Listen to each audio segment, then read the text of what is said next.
Hi everyone, I recently finished Prince's Minneapolis, a biography of sound and place by Rashad Shabazz, Associate Professor of Geography and African American Studies at Arizona State University.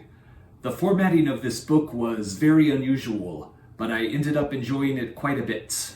I enjoyed but was somewhat baffled by the first half of the book, which, after the introduction, hardly explored Prince beyond some occasional mentions.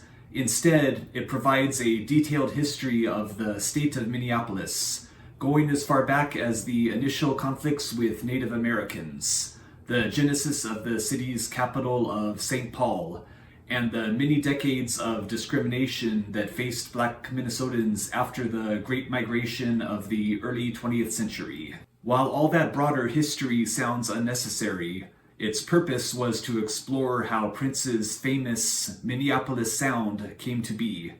His unique mix of guitars, drum machines, synthesizers, and the fusion of multiple musical genres wasn't born out of his own considerable genius, but was actually the culmination of Minneapolis's unusual emphasis on musical education, combined with racial segregation.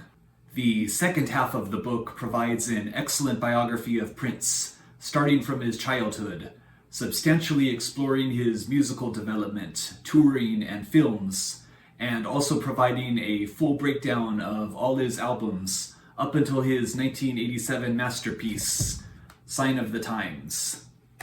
Be aware that almost none of his post-1987 career is covered, which consists of multiple decades, from which any few years would be envious to most professional musicians.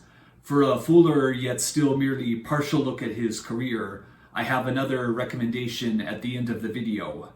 If you'd like to stick around, here are my top 3 notes from the book, all focused on the city's history. Number 1, from pages 39 and 40 and onward, Thaddeus Giddings. From 1910 until 1942, Thaddeus Giddings served as supervisor of music for all of Minneapolis's public schools, creating one of the most robust and inclusive musical educational programs ever seen in America. Number 2, from pages 55 and 56, HOLC Maps. African Americans faced housing discrimination at not just the state, but the federal level.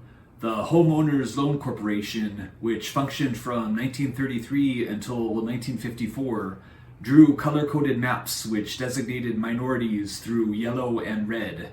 Going further, HOLC publications designated areas as being specifically undesirable on the grounds of their ethnic makeup.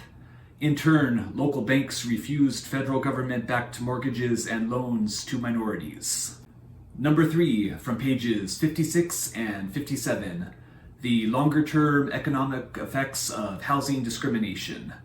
Because minorities were denied home loans, which would allow them to invest in an appreciable asset, local banks all the way to the federal government were effectively subsidizing the accumulation of white wealth at the expense of minorities.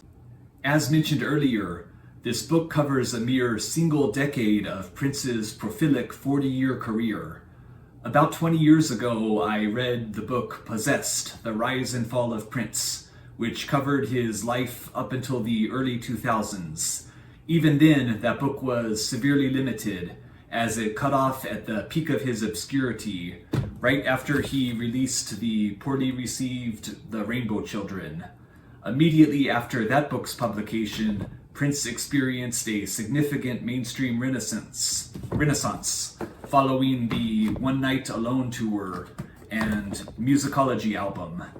Prince is my favorite musician overall, so if anyone has some further book recommendations, I'd love to check them out. Alright, thanks for watching my video about Prince's Minneapolis, and I'll be back soon with another one. Bye.